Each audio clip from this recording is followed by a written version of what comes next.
So you may have heard this idea of praise the effort, not the result, or this idea of verb-based recognition, right? So you should reward the activities or the inputs, the efforts that led to the results.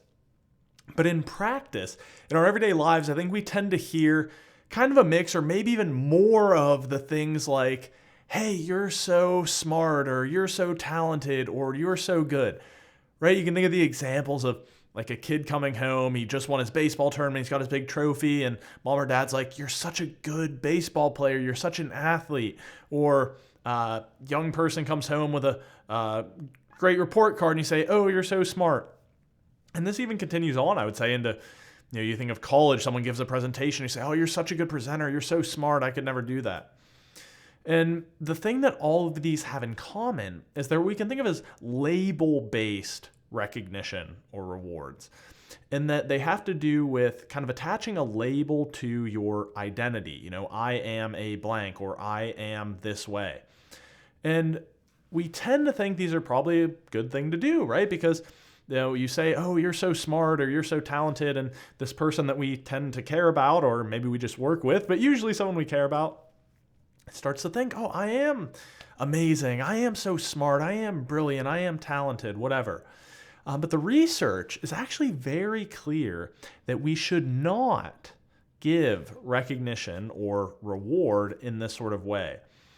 And this is because that these identity-based rewards or recognition, or these kind of label-based ones that focus on results, tend to undermine long-term growth.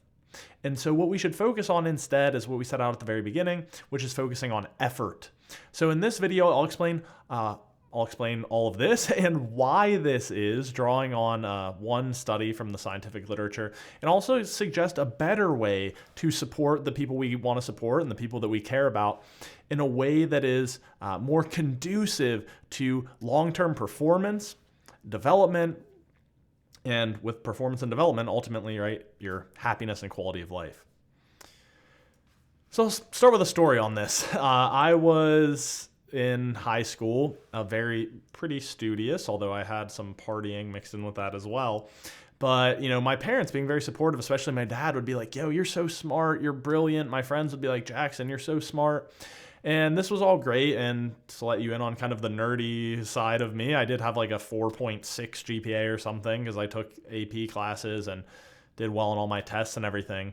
But then when I applied to every single Ivy League school, which I did, and didn't get into any of them, it kind of hit home in a pretty deep emotional way. And I just almost felt like outraged or like in disbelief of like, how is it that I can't get in here? It had such a like deep personal impact, and it made me for a time kind of question some of these things about me. Now, let's kind of connect this to some of the literature here. And I'm going to reference a paper primarily here that is titled Praise for Intelligence Can Undermine Children's Motivation and Performance. This is by Claudia Mueller and Carol Dweck. And in this paper, they did something kind of interesting. So they look at fifth graders, and they sort them into two groups that get two different kinds of praise or rewards. So one of them is performance-based, and the other is more effort-based. And then they start to look at, are there any differences in children who receive this type of recognition? Well, it turns out the first thing they looked at was what they cared about. And so what they found is the fifth graders who were more rewarded or recognized or received praise on the basis of their results and their performance tended to care more about performance-based goals than learning-based goals. So you can imagine what that means, is that they cared more about saying, oh, I got an A+ on my quiz, than they cared about actually learning how to do geometry, or I don't know, whatever fifth graders are studying at that point, multiplication. So you can start to see how maybe that wouldn't be the best thing. Now, continuing on, where it connects back to the personal story I shared, is that when they looked at how these children responded to failure or adversity, there was a pretty sharp contrast. And that the group that had received the performance-based recognition, as opposed to, again, the effort-based one, tended to be less resilient. So when they didn't do well on something, they had a harder time recovering and performing better in the future. And we think kind of the reasoning here is what I shared, is that when they had these labels attached to their results of like, I got a good grade, so I am so smart, when something comes up to challenge that, or there's a setback or some adversity, they're far more likely to say then, oh, maybe I'm not smart, or oh, I'm dumb, or I can't do this, right? So that kind of identity label there that is tied to the results and the performance as opposed to the effort can be detrimental and starts to undermine resiliency a little bit. And that relates closely to the final distinction they saw, which is that the children who were in the performance and results-based recognition tended to have a more fixed mindset view of their learning and development. So what that means is, and this draws upon the literature primarily from Carol Dweck, who is a pioneer, and she's one of the people who contributed to this study, but more broadly, she's developed this idea of growth mindset.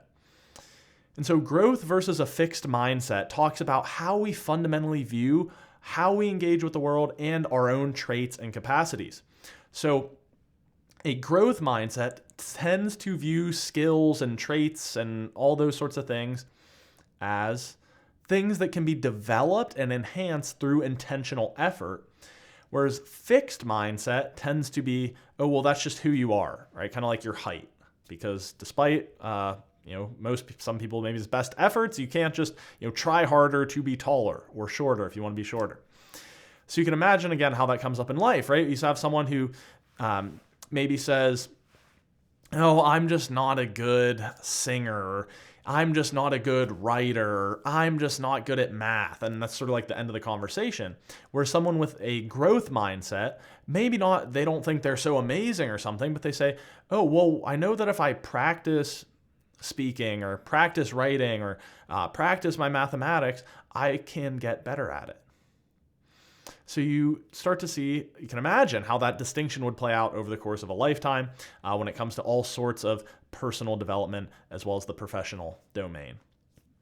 So in this study, again, what we see is that these children, and I should maybe give a caveat here that most of the literature I'm drawing on in this study was in child development, but I think we can sort of draw this out and say similar implications most likely for adult and adolescent development. So what we see is that these children who are rewarded or recognized on the basis of effort, the ones that are rewarded for effort, tend to be more resilient to failure. They tend to value the learning more than just the getting the grade or getting the outcome, and they tend to have more of a growth mindset. All of those things contribute to their development and ultimately their quality of life in the future. So how do we do this then, right? Is there a better way to give recognition or to give feedback? And kind of stepping back from the literature a little bit here, I'll just draw on what we teach in our training consulting practice. We do a lot of work with leadership development, working with the U.S. Army command teams, or the Army National Guard command teams, as well as in the private sector.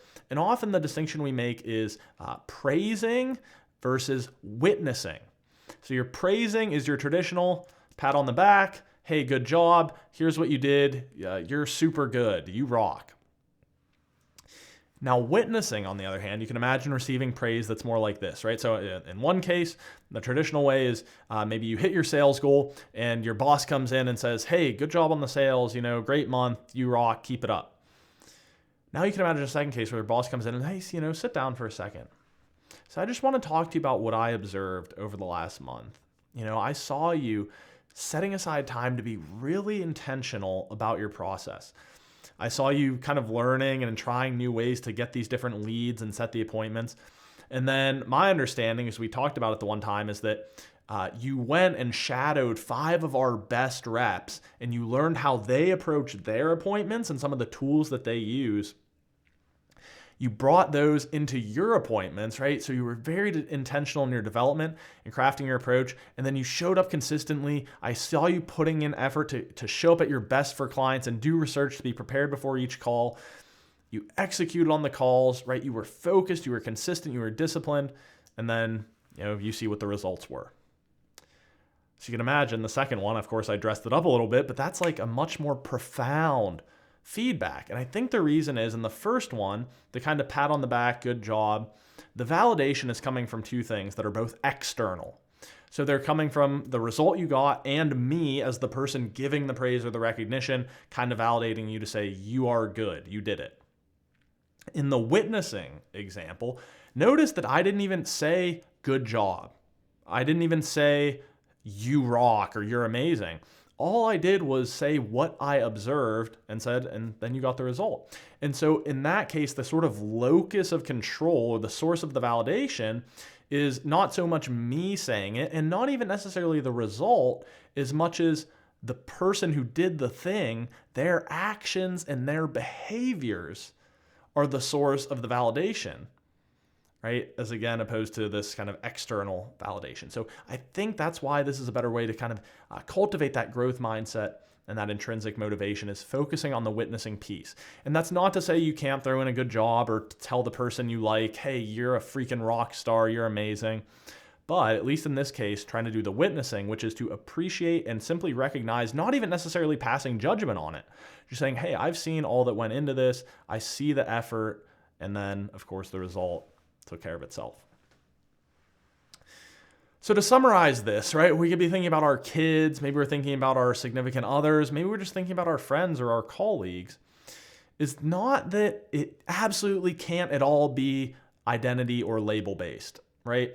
I'm going to take a little bit of liberty here from the literature and say, I think some of that is probably fine to say, hey, you're amazing, you rock, etc. But certainly we do not want to forsake the effort-based praise and recognition, and we don't want to focus too much on the identity and label and results-based recognition. Because when we focus on the efforts, the things they can control and the behaviors that went into the result, ultimately we're going to help them value their learning more. We're going to help them to be more resilient, because instead of when there's maybe a setback, instead of saying, oh, now I'm no longer smart, or I didn't get the results, so I must not be intelligent, or I must not be talented, or I can't do this. Instead, they have more of this, right, this learning and this growth mindset that says, I can continue putting in the work to develop, right? And that, of course, leads them to having this growth mindset, which has all sorts of positive implications for people as they go through life at any age. So I hope you enjoyed this video on how to give feedback and rewards and recognition in a way that is most beneficial to supporting other people with respect to their development, their performance, and ultimately their quality of life. So YouTube's going to suggest that you check out this video next, but for more practical tools on happiness in everyday life, you can check out my channel, some of the resources down below, such as my external brain, which is kind of a happiness Wikipedia, as well as studyhappiness.blog and happinessmeansbusiness.com, both of which are places that I share resources quite regularly. So again, thank you for watching. This has been your happiness nerd, Jackson Kirchis, and I'll see you next time.